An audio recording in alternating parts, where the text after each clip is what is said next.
This is the TSG Multimedia Podcast, bringing you the best train, model railroad, and historic preservation news, updates, and information since 2010. We're sponsored this month by the TSG Train Crew on Patreon and by ModelRailroadControlSystems.com, Electronics for Operations, and by Podomatic, a podcast hosting and distributing platform. Thank you very much. Hello, I'm John, your host, and welcome to the TSG Multimedia Podcast, where you get a look at the behind-the-scenes goings-on here at TSG Multimedia. I want to take a minute to invite you to check out our sponsors.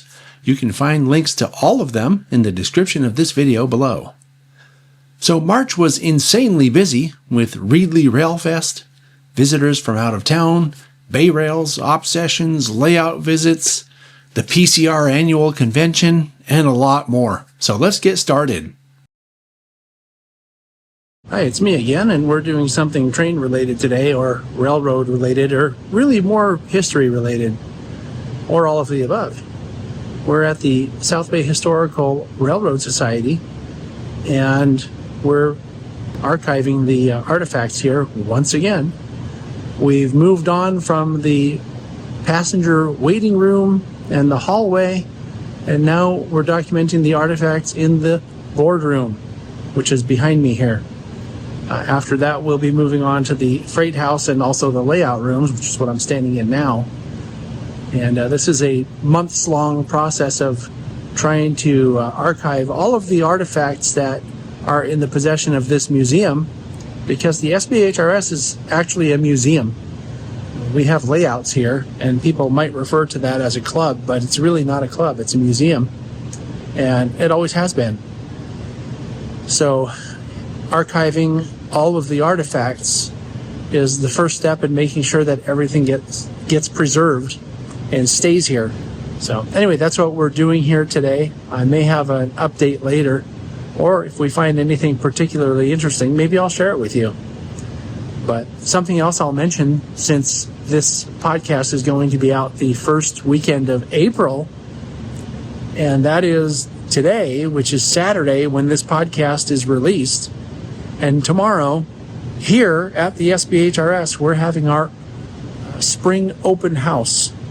And the open house is an event where you can come buy stuff, you can come see the layouts. The members bring all their best trains to run for the open houses. We also have a private rail car out on the side of the depot here that has a bunch of artifacts, and it's just a really cool piece of history. And the library is open, the interlocking tower is open, all of this stuff is open for the open houses. So be sure this weekend, when you're watching this podcast, to come to the SBHRS open house and have a great time, because there's so much to look at, so much history to explore here, that it's a great thing, especially for families. So anyway, that's it for now. Like I said before, if I find anything particularly interesting in our artifacts that we're archiving today, I'll point them out to you. Otherwise, I'll see you on the next podcast update. Okay, so we're just wrapping up here. We got another room done. Another couple or maybe a few hour session here. And we're making plans now to come back and continue the work next time. Hi, we did something sort of train related today. We came down to the Santa Clara Depot again, and Sydney had to take some pictures for some PR that she's doing here.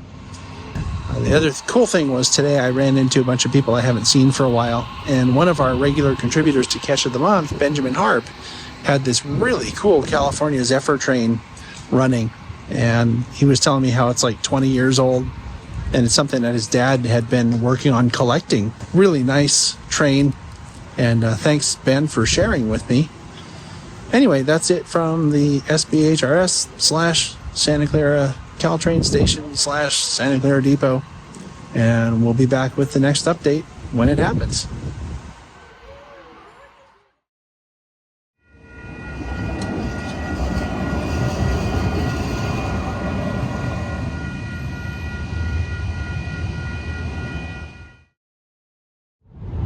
Hi, this might be a familiar sight because we're in the TSG Uber again.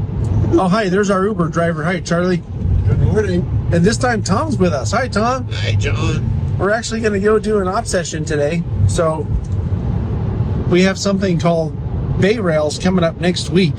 And our friend Dave Adams, who has one of the nicest layouts in the entire area, that's a Denver and Rio Grande layout, steam era. And boy, we got lucky because Dave needs a little shakedown run on his layout before Bay Rails next week. So he's having kind of an off session here. It's a Friday morning. And so we're going to go have fun operating today. And you guys have operated at Dave's, haven't you? I've operated there a couple of times. It's absolutely beautiful. It's an old scale 3-foot gauge. It's just beautifully executed.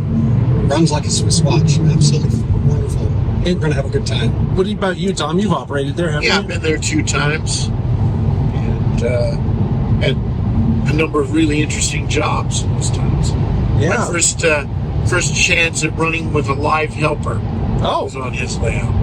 Yeah, that's always fun. Yeah, it really was. We've operated there, I think, once. Like a mini ops type. It was a fake op session. Yeah. There was a guy out from the Pacific Northwest who at the time was a teenager, I think. Might still be a teenager. It's a lot of fun. I think Dave's layout is the most role-playing type because, like, to unload your stock cars, you pause and wait long enough for the sound recording to play of cattle, and then you move to the next car. You know, you actually water up. There's water sounds. There's, you know, all kinds of stuff like that he really makes people pause and take time and not rush through ops. So it's pretty cool. High play values. Yes, there we go. Yeah, I think Dave's whole idea is to slow people down so that they really get immersed in the story he's trying to tell there. So anyway, so we're going to have fun operating today. This is one of only a few updates this month so far because I've been really busy editing and I've been doing some modeling projects. And so it's a lot of stuff that doesn't really lend itself toward podcast updates. So anyway, we're having fun and let's go do it. Depending on the type of decoder as decoder functions. You'll also have a locomotive card that basically says what decoder is in there and it repeats all the functions on the locomotive card. This is whistle signals if you need them. The inside has got a linearized timetable for the run that you're going to make. Hey, Charlie, what job did you get saddled with? I'm the yard master today. Oh, well, that'll be fun. Well, hopefully you'll get some trains. That's the whole idea, I guess, right? Well, I'm just trying to figure out what we got. So this shouldn't be too bad. We're going to be busy this morning. Yeah. And this is the yard he'll be working here, Chama Yard. And if you've ever been to the real Chama, it looks just like it. I have not. But my wife wants very much to take a road tour to China, so we may do that soon. As a matter of fact, I may go over there and point to the place on the layout where I saw Dave in Chama when I was there. The only time I've been there. Cool. Yeah. Well, this is beautiful. This is so beautifully laid out. This is going to be great. Yeah. I did a full layout tour video of this layout that you can see on the channel here. I'll link. I watched it already. I'll link it. I'll link it in the description of the podcast here. One of the great things about Dave's layout is it's ON3, so the equipment is big and it runs really well. Dave's like the professional tinkerer. That's all I know. That's right. This is. Okay. Oh, actually, no. You are a second-class trainer. Yes.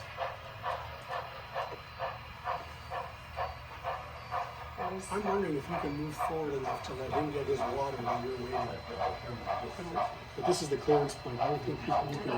I'll try, but I don't think so. This is one of the most amazing things on this layout. And sadly, it was not here when we did the layout tour. This was Dave's COVID project, the Chama Roundhouse. Yes. And it's super detailed. He put this plexiglass roof on it so you could see inside. You got your water? It's just really amazing. And you're going to head out. I'm already on my second job this morning. The first one was a real simple one. I just had to take a train to the yard out of staging. This one's actually going over the road.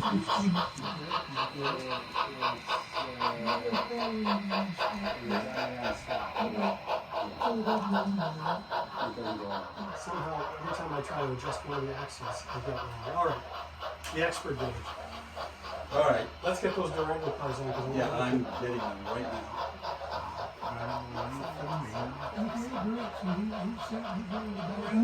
Save batteries for after lunch. Well, it's already time for lunch. Great, thank you. So this is after lunch. We're back at it. Just finishing up the job that I started before lunch. Boy, this equipment runs so well. Dave's a real craftsman. So this is a bit later yet, and I'm still working this second job. But it had a lot of work up in a place called Durlin. Well, this is the Durlin branch, so there should be work in Durlin, right? And this part of my job is just picking up some freight on the way back down the mountain in a place called Corumba, which I think is Dave's replacement for Cumbres. I don't know that, but I'm guessing. 250, right?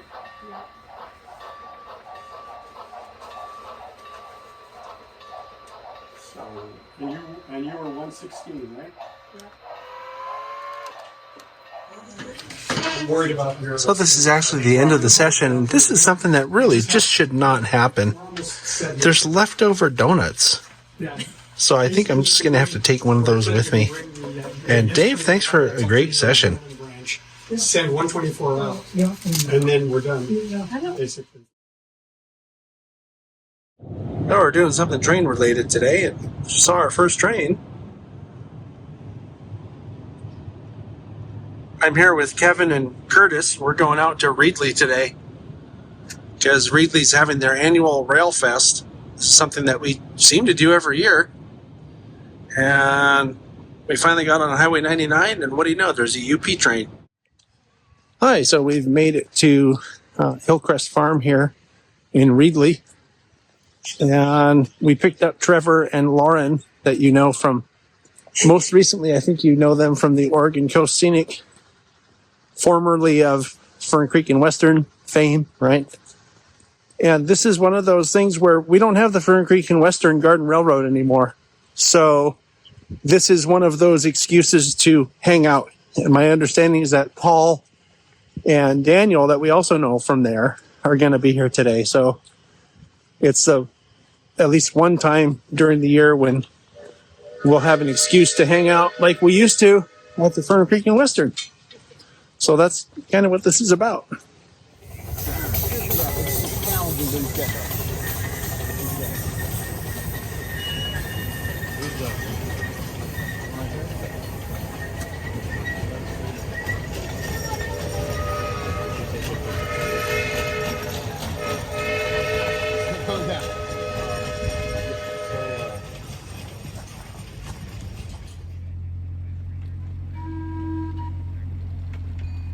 So this is a while later, and already have run into probably 10 or 15 people that I know here.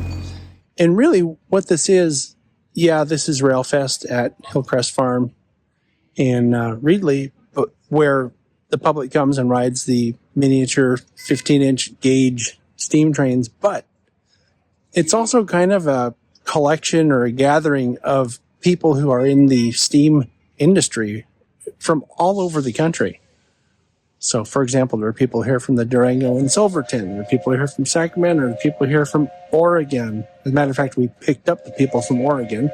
That was Trevor and Lauren, right from the OCSR now. And so it's really it's like an event where all these people come together and have fun playing with the small trains. So anyway, so far so good. Nice event already, and it'll just get better as the day rolls on.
I go to slow down. Didn't work. Nothing happened. And I'm like, oh. Threw it in reverse, gave it a little gas. And just went, oh. The guy on the ground never even knew. Very disappointed. It worked. Yeah. I don't. The key is to try to break, make the move and try to break. That's the thing.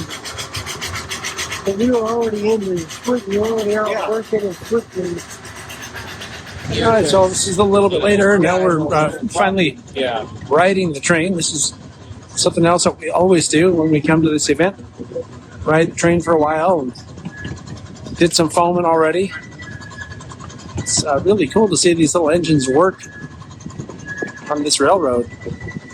This is also one of those times of the year when we use this as an excuse to hang out. Yeah. Right? Because this is basically everybody from the Fern Creek and Western. This is everybody John knows. Everybody I know. Fit in this one train car. From the Fern Creek and Western. No, just in general. And she didn't fangirl me. I was so disappointed that Lauren did not fangirl me. Oh well. I don't want you to. But Trevor did. I did what? Fangirl me. I fangirled you? Yeah. Okay. Yeah. It was so good. He doesn't even remember. I'm a fangirl because I support John's Patreon. See, he is a fangirl. So if you don't want to be a fangirl, don't support me. If you don't want to be a fangirl, you must send Patreon. All right.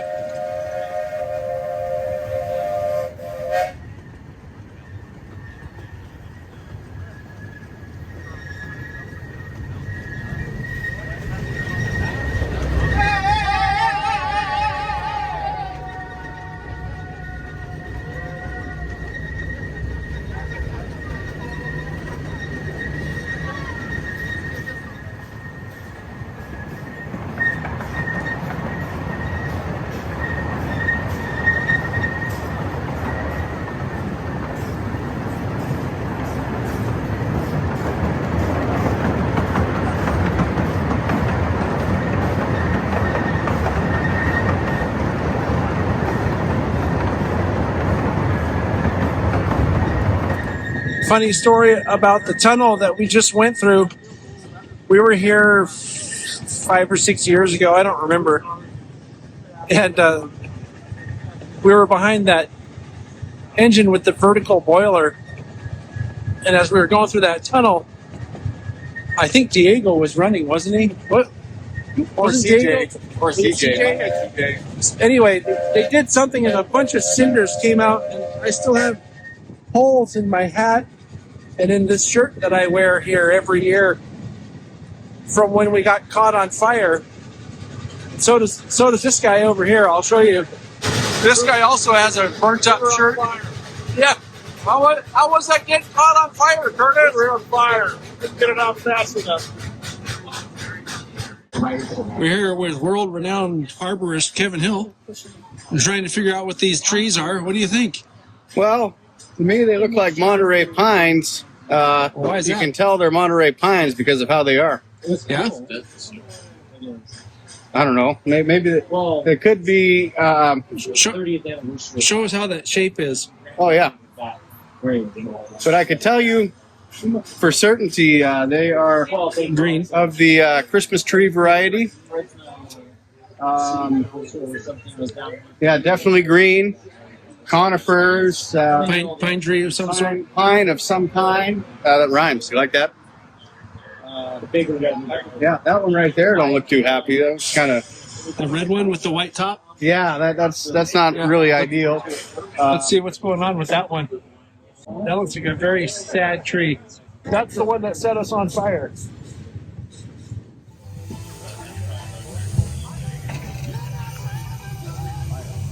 Yeah. At the end of this event, they usually play, and that consists of putting a bunch of engines all together and running a super long train. So I think that's what's fixing to happen right now.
something interesting just happened here.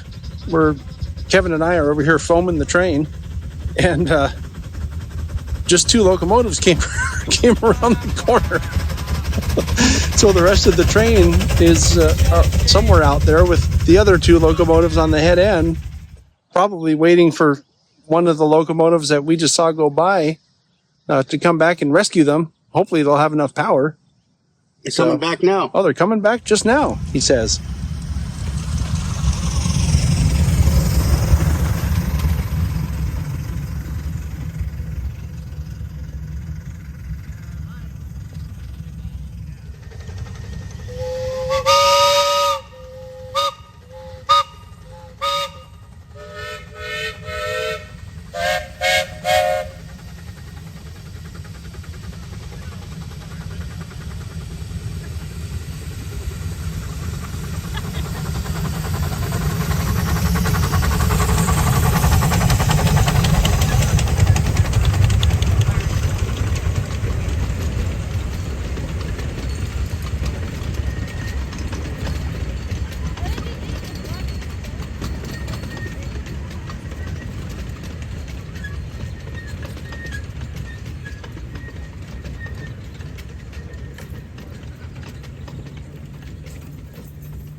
We were going to ride the super long train, but because of the issue they had where they had to break the train apart, they just ran what was left around the railroad one more time and then came back.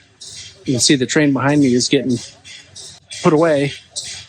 And so it's just about over, which is really sad because this is, like I said before, one of those excuses we have to hang out with friends that just don't see anymore, or at least not often enough. So, as usual, it was great to see everybody and something else to look forward to again next year. I did something train related today. Murph and I are sitting here at the TSG Intergalactic headquarters, and we just finished our monthly live Talking Trains show and learned a lot about railroading terms and terminology and communication and stuff from people who actually work the jobs. So what did you think? It was really great. We had Mike Osborne, the conductor, and Steve Gust, who is a dispatcher. And we actually got to learn some of the terminology that's actually really used versus some of us model railroaders use. Mm-hmm. And also got to learn about a lot of situations that actually happen on the railroad and how that it actually gets handled. Yep. I thought the addition of the other Mike Roque, was also on, and he talked about some of the similarities between the Class 1s and what they do in heritage railroading. So it was a pretty fun show, and I think I learned quite a bit. Yes, I certainly did as well. So.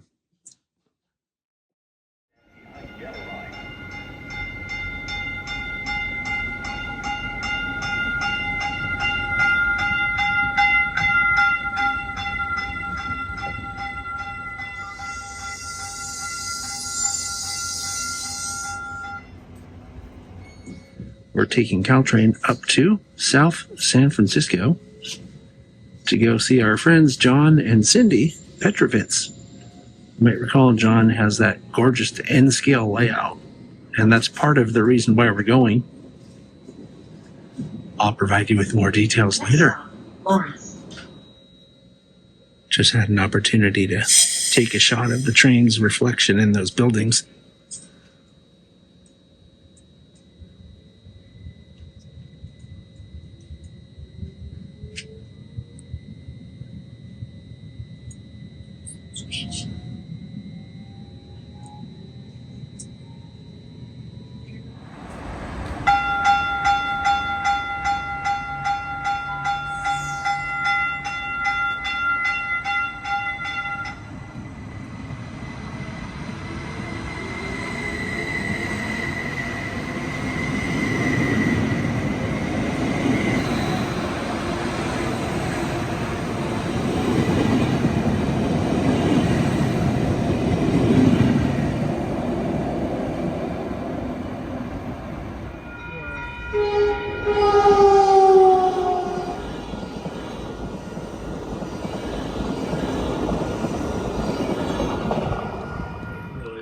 what you're looking at here is new on John Petrovitz's layout. John Petrovitz is the guy that has the Southern Pacific and Northwestern Pacific layout. You might remember this. So, because your layout room's like the size of a closet. That's the Ferry Building, San Francisco. This was on a layout tour recently, but this is what John's been working on, and this is Colma, which is this. None of this was here when we were here only a few months ago, and it's pretty amazing. Have you seen the staging yard? This is Heath. You know him from YouTube. Heath, what do you think about that staging yard? I've mentioned the staging yard 4 times, I think, now, and I haven't made it out of this entrance area yet. So there's still a lot to see. That's for sure. So this is what's on top of the layout, which is what everybody else notices, and this is what Heath is excited by. This should give us an idea about Heath. This seems to be a map case with a couple of 40-foot boxcars in it, but just a couple. Maybe there's a little more than a couple. How many drawers are there? I think it's a type case. More than I can count on my fingers. Type case? Is that what we call it? And they're all weathered, too. Like you can see, they've all been weathered and then put back. That's seem like Carefully. Carefully, very carefully. That's a great tip for people. Organized. I think they make tool chests that are kind of like this, too, that are sort of... Type case. That's what this is. Type case, yeah. I don't think it's maps. It's too narrow for maps. So it says Hamilton on the handle. Yeah. Wood So check your antique stores. Hamilton Wood Goods. This is a great way to store hundreds of pieces of rolling stock in a very small space. Yeah. Because, as model railroaders, we all know we have that issue where we buy more than we need. You can't have enough. The detailing was incredible, and being an N-scale modeler myself, to see what is possible in N-scale from somebody that really has the skills to model the structures and to weather and paint the locomotives and the car, it was just, it was absolutely incredible to see. And it was also very good to see that I am not the only one that has a problem with constantly buying 40-foot boxcars. I'm proud to say I found somebody that has significantly more 40-foot boxcars than I do. Right? So, and it's true. All of the above. John has a lot of 40-foot boxcars, but he's also been doing this for a longer time than you have. So he's, as he said, 50 years into the hobby. But we're on our way now to Jack Burgess's Yosemite Valley layout. And that should be interesting. Jack loves to show off his layout. And so when I asked him if we could come over today after Heath flew into San Francisco, he was all over it. So, yeah, bring him over. So that's what we're going to do next. And we'll do another, what did you think of it when we get there? And wrote an article about me and my layout. And then after it was in the newspaper, I got in touch with somebody, and they had lived upstairs here. And there's actually, these cars still exist. The Sierra had one. They used to have one out there on Highway 49, a couple of them. And so when I said, I can give you. When we were up in Greeley, Colorado. Oh, you're lucky. Got us inside the 4014. So, like, seeing this kind of stuff. I come from modeling from a very different perspective. So to spend time with somebody like Jack Burgess, who knew what he wanted to do at, I think he said 22 or 24 when he got the first book on Yosemite Valley, and he's now 80-ish, and to be keeping that story alive and being very dedicated and specific to what he was modeling, it was very interesting for me to be able to talk to him about that and to, hear his vision and how he came up with things. And, I don't even know, like, I'm still like processing this whole world of the kind of modeling that Jack Burgess has been doing his whole life. Now, I see you've left your garage stuff intact. Are you planning at some point? Well, if you look closely, there's one side gone, the railing on the left here. You may have noticed it. Heath parks really far away from the curb. This is how New Yorkers park. We take our space and we own it. What really happened, Heath? I don't know. You can't see a thing with the lights out. So I came all the way to California expecting to see some interesting layouts in progress. And so far tonight, I've seen 2 layouts that are done. Both Jack Burgess and Jim, and I apologize, I don't know Jim's last name, both have finished layouts. They're done with them. So if you were wondering, layouts can be finished. I'm at Silicon Valley Lines, and you can see that Murph and James are here. And I mentioned when we were hanging out with Heath the other day that this is the weekend of something called Bay Rails, and this is the first operating session that we're helping out. So should be fun. Oh, speak of the devil. This place is wild. There it is. There it is. Yep. How did I become it? How did you Speak of the New Yorker? Yeah, how was yesterday? You operated at Dave Stanley's. I did. Another modeler that says his layout is complete. Oh, really? That's 3 now. I actually we have a whole bunch like wild. I actually ran a yardmaster job, which was my first time technically as a yardmaster. It was a footboard job. And I didn't bring the layout to a halt, so I'd say it was a successful op session. Yeah, that's a success. If you didn't screw up an entire op session, that's a success. We have a couple. We have some staging yards, Bakersfield, Jasper. So the session is underway, and people are picking up their jobs down the hallway here from where I'm standing. And I've never been to this event, but I have been to op sessions here at Silicon Valley Lines. So it should be interesting to see how other people do and what other people do. But it seems everyone seems to be happy. Donuts might have something to do with that. in school. Or Jericho or Jacksonville. So you have authority to Jasper. So Jasper is right here. This one's we spent a lot of time looking at. That particular one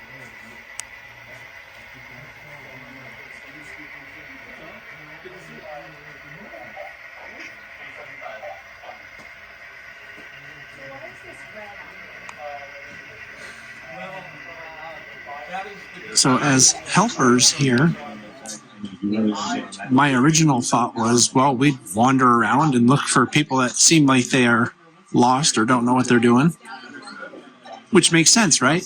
But everyone seems to understand what they're doing. So helpers now are running trains to populate the layout with more action. And it's pretty cool. Everyone seems to be having a great time.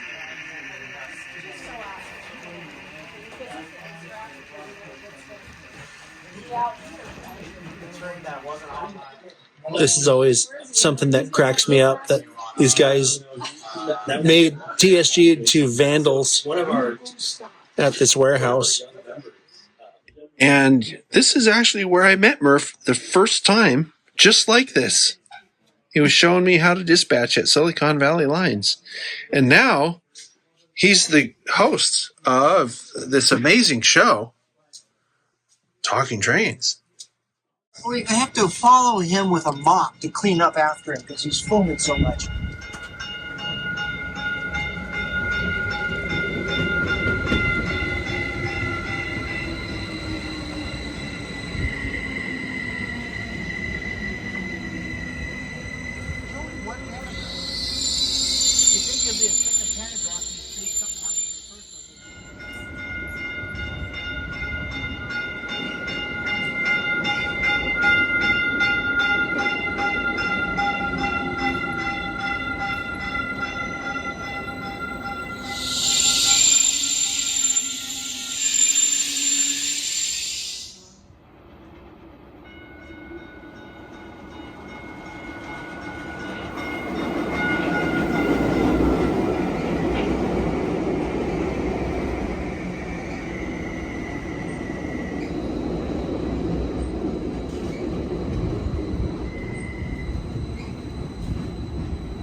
Hi, this is the next day, and we're going to help operate at Robert Bowdidge's Vasona branch.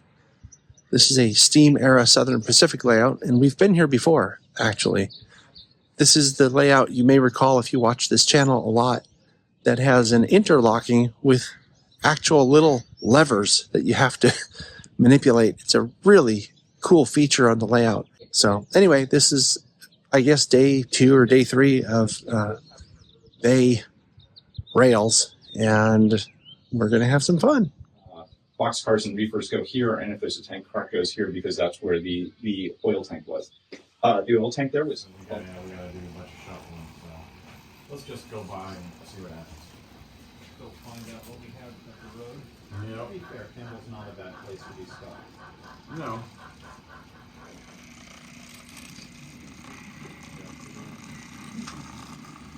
Too many buttons to push. That's hardly any button on these.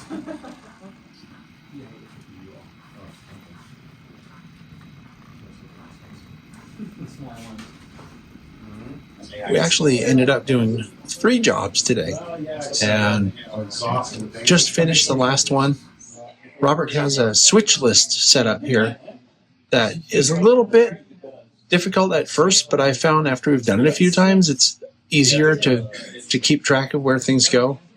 And I think out of all 3 jobs that we did today, there was only one sort of mess up where I missed a car that we were supposed to pick up. I think I did. So it worked out really well, actually. And this is a really fun layout. The jobs are very interesting. So thanks, Robert. And yeah, it seems like everybody here had a great time. This should be kind of a familiar scene. We're at Dave Loveless's Rawhide and Duct tape layout. And this is the last official day, I guess, of Bay Rails, where they're having what they call extra sessions. And Dave Loveless is kind of on the outskirts of people on the way headed south to go home. And so Heath is here. And we came here with him today, and we're helping at the session. But that's what we're doing today. I'll probably have some updates from inside. But first, I have some important business to take care of. Got to finish this. Oh, I love sound effects. Sound effects. I love it. This is one of the cool things about these invitational things is that people from all over come to your area to operate, and you'll see people that maybe you know from other places. So Dean decided he wanted to have me help him so we could hang out and catch up. So here we are hanging out and catching up. And he's actually the boss. I'm just following his directions. I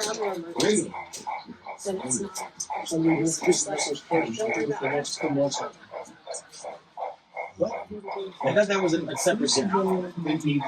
Well, I really enjoyed my time here. Look at the concentration. Ultra professional operator. The concentration is iron and strong. In my opinion, when you walk down the street, you should go straight down the center. And if people walk towards you, you don't move. Right. Show dominance. Show dominance. So when I operate a train, I do the same thing. Full speed down the main line. If someone's in my way, it's their responsibility to get out of the way. Don't blink first. If you blink first, you have to move. Just keep going. They have steering wheels for a reason. Other people need to use them. Need to hear. I'm staying on the rails. I'm gonna need, I need way more rings. I gotta play with this entire thing. So, Seth, as soon as I think we do the runaround, nobody's there. No duck words. Stand. No duck words. Right. Okay. Because it's clear to go. No ducks. Unless they get the true frame, it gets the drops refrigerator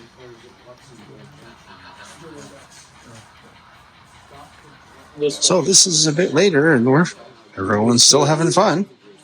I haven't seen any fists yet, or fights or anything. So we're about to have a 3-way meet here in Castroville. Should be interesting. I'm running this beat train. To the house. And we have 2 trains meeting right now. Pretty cool. Lots of fun going on here. Well, this worked out well. Dave just gave us the 1-minute warning. And this is the last step that I have to take in order to finish the job I was just on.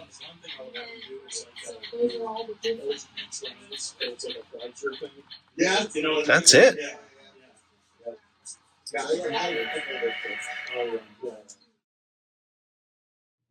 Hi, this is a couple days later, and I just realized I forgot to check in with you yesterday. Good morning. We arrived in San Luis Obispo yesterday here at the Embassy Suites where the PCR Convention is being held. This is the convention I've been talking about for, I don't know, the past few months. And I was just in the room producing the live show, and this gentleman here, Josh, came up and said, "Hey, I watch your channel." So, Josh, this is, you never know who you might run into. And this is Josh Clements.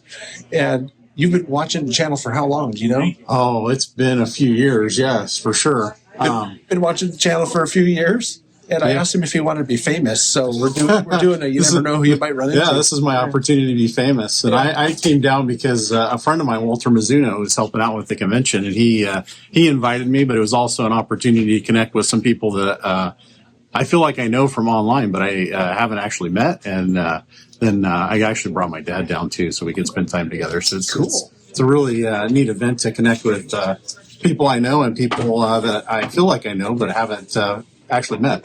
Yes. Am I one of them? Yeah, you're one of them for sure. Imagine that. What's interesting, too, is that the SP-10 was pretty much captive to the Northwestern Pacific line. And those are inexpensive and they work quite well for our purposes. Hi, this is a bit later, and we're at lunchtime on day 1 of the PCR convention. Not looking too tired yet. That'll be day 3 probably. But it's going pretty well. Everything's working as expected generally. The clinics are pretty good. And the people, most important thing is that the people online are having a good time. That's what this is all about. Doing the virtual event is for the people who can't be here.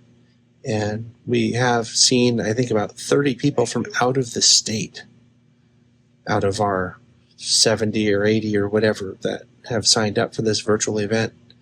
So if you're ever considering doing a virtual event for your region or division or whatever, and you do it right, just know that you're going to have a lot of people from other places coming, which means it's bonus, right? They weren't going to be in your in-person event, but there they are at your virtual event, which is good.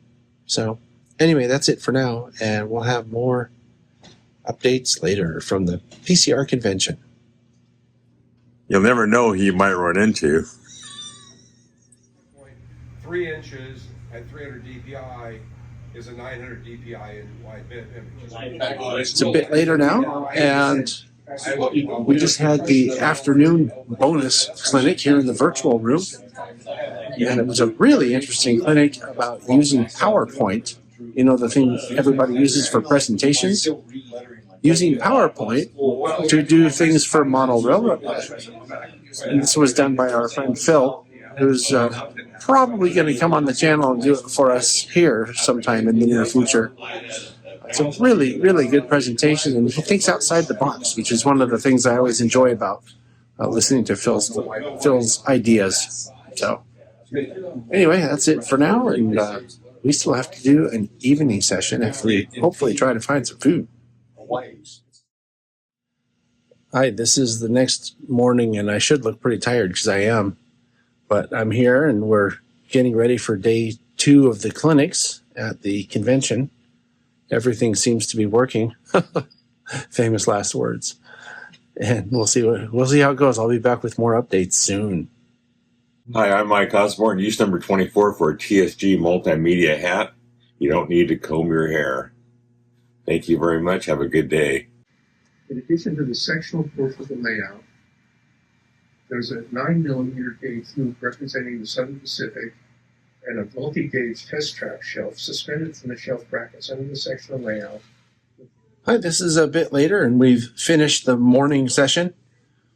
We had some really good clinics this morning, and more people are showing up that we know, because this is kind of like, the beginning of the weekend on Friday. So, good clinics. Everything's working well. And one of the things I think I've mentioned as we were promoting this event for the past few months is that we're actually recording the clinic content so that all the attendees here will have access to that for like the next 4 weeks once it gets up on the site that it's going to be at. So that's it for now, and we'll have more updates later from the PCR convention. Because the front end is raised. Now also, here is a uniformed attendant. There's another one here somewhere that I've lost. Your other spares that you haven't? So what we've looked at so far, most of the turnouts... We just finished our, 13 and a half or whatever, 16 hour, 24 hour, 27 hour day. And so I'm headed back up to go to sleep. But it was another day full of really good clinics and just content. And great time. So last update for today. I'll see you tomorrow. Hi, this is day 3 officially of the convention and the last day of doing clinic content production here. We have our table set up with all the stuff and cameras up here, and we're just getting ready to go. Yep. Sounds like fun, doesn't it? So you're getting rid of the non-exact replica. That's going to be a separate category. Where's it going? It's not going. It's going to be in my talk. Yeah. Okay. So I'm taking this out. What you're saying is take that out. Right. And then song and dance. Oh, very good. And then the last one is Wayne, you know that. TV pod still good? What is the last one? What am I? Fellowship, education, and that's a major bullet Correct. point. So I can do that. Oh yeah, I want to talk to you. And it's going to be called. How many rawhide and duct tape operators does it take to use a computer? 7. But 1, 2, 3. Hello. We got to get our tune together. Hello. Hello. Our friends Dave and Tom and Charlie are about to give their presentation. This is something that we've been looking to for quite some time. Although I have to say they have a strange character on their presentation right there behind Charlie. If I saw a presentation starting off with this guy, I'd probably leave the room. And they can be generated by the conductor, meaning the train crew. There's one clinic left tonight. So this is really the end of the clinic presentations / production. And like I said before, there's been a lot of really good clinics in these rooms today. And the one that we're in alone, there's probably been at least 10 really good clinics and not a bad one out of all of them. So this was a great opportunity for people to come do something fun from the comfort of their own favorite chair. And so, maybe another update tonight, maybe not. We'll see how I feel at the end. But I'm excited and I'm glad that we were able to bring this to people virtually, because we have something like 30 people in 17 different states, and then the rest of the 70 are in California. So it was a great way to do some outreach and a great way to include a lot of people who couldn't be here.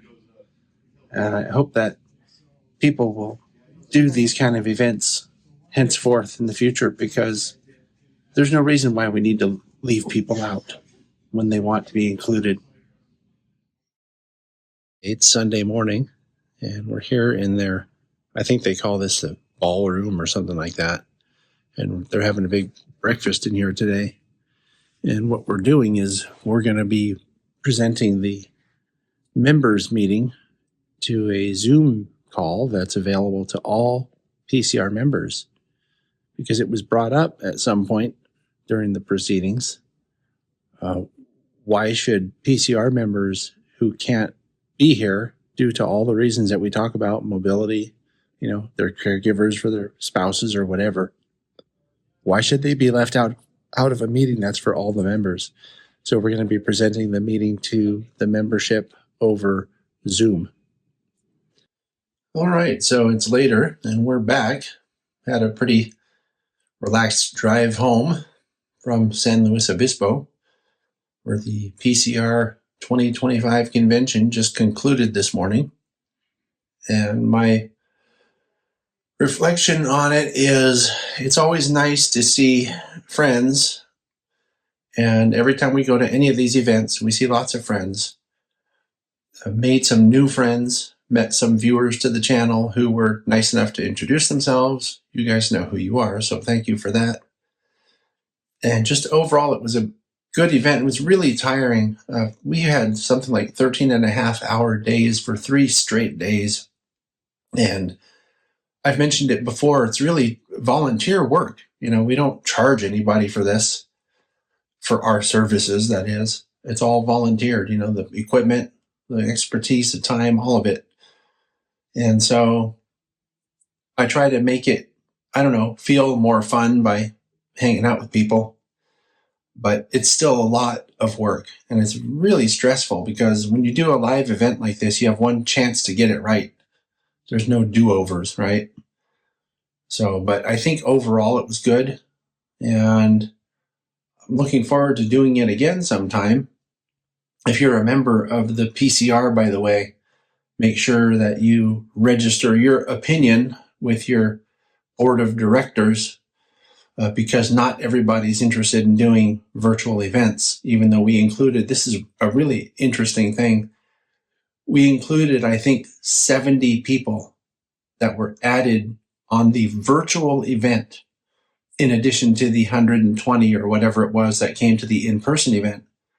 So if you think about it that way, we almost doubled the attendance of the event by having a virtual side to it, which I think is a pretty good number. And the other cool thing is that we had people from a lot of other states. I think we had something like 19 states represented. And that's a lot, especially when you consider that the PCR only has, I think, part of California, maybe some small sliver of Nevada and Hawaii. But we had people from, Oklahoma, Florida, Ohio, I think some from Texas, or that people came from all over. So that also, I think, is a testament, I guess, to doing virtual events, because you can include people from everywhere. You don't have to just limit yourself to the region or division that you're in. So anyway, that's it for now. And I'm going to go start working on the podcast, because as I'm talking, this is podcast week. And so that's always another big stressful project. So I guess done with one and go straight into another one. And now for the catches of the month. Benjamin Harp sends in this shot of Amtrak Train 11. That's the southbound Coast Starlight, led by BNSF 7172 with Amtrak P42 DC 196 in Phase 7 paint trailing. This was captured south of Gilroy on March 24th. Tyler Barnhorn sends in some artsy black and white shots he took at LA Union Station's rail safety event back in September of 2024. Tyler took all of these photos on a Nikon F2 with Kodak Tri-X 400 film stock. Thanks for sharing, Tyler. I really appreciate your sense of composition. And here's something different. A special series of catches narrated by the photographer, our friend from Australia, Lucas Woodward. R-Class 464 Hudson R766, built in 1953 by the North British Locomotive Company in Glasgow, Scotland, was converted from broad gauge to standard gauge in 2007, after a long career on the Victorian railways. This was the first mainline steam locomotive in the Southern Hemisphere to be converted from one gauge to another. Because of the lengthy certification process, though, it didn't return to service until 2022. On the weekend of March 29th and 30th, 2025, R766 ran a number of shuttle excursions out of Albury, a city on the border between the states of Victoria and New South Wales. The first photo is of R766 departing Albury for Georgery siding. The second photo is of R766 passing the north end of Tabletop siding on the same trip. The third photo is of the second shuttle of the weekend, approaching the Racecourse Road overbridge north of Albury. The fourth photo is at Albury Station itself, as the R-Class engine is swarmed by happy passengers after the third trip. On Sunday, March 30th, R766 did 3 more trips to Georgery. This first photo is of R766 with the spectacular Albury Station in the background. The sight of a Victorian engine at Platform 1 at this station has never been seen prior to this weekend. This was because the Victorian Railways and New South Wales Government Railways interchanged here between the broad and standard gauge. The next photo is of the same train near the Bounder Creek Bridge, along the only downhill stretch of the track on the northbound run to Georgery. The following photo is a few minutes later, now in the Georgery Loop. R766 passes under the Five Mates Bridge as it works hard up the last climb to the turnaround point. The next photo is on the second last shuttle out of Albury for the weekend, as R766 is halfway up the long climb to Tabletop. Next up is R766 approaching the south end of Georgery siding on the same trip after a very spirited run. The next photo is R766 racing underneath the Wagga Highway Bridge near Edamoga on the final shuttle trip of the weekend. The final photo is of R766 passing through the Rock on the transfer back to Junee, with diesels 852 and 42101 assisting. The train would spend the week in Junee before doing more trips in southern New South Wales the following weekend. Thanks for sharing, Lucas, and giving us the Down Under experience with the proper pronunciation of all those unusual names that I definitely would have butchered. If you have a train or model catch you'd like to share, please email it to podcast@tsgmultimedia.com. Be sure you own the shots and include the what's, whens, and wheres of the shots you send in. Before I go, I want to invite you to the South Bay Historical Railroad Society's Spring Open House event. It's going on right now, and you're invited to come see what the SBHRS has to offer. It's going on today from 10 until 5, and then tomorrow from 10 until 4. Thank you so much for joining us this month, and hey, if you enjoy this content, come to patreon.com/TSG Multimedia and join the TSG train crew. The crew gets behind-the-scenes info and more every month. It's as little as $2 a month, and every bit helps us out a lot. Once again, that's patreon.com/TSG Multimedia. Hope to see you soon on the crew. Thanks so much for watching and listening, and I'll see you next time.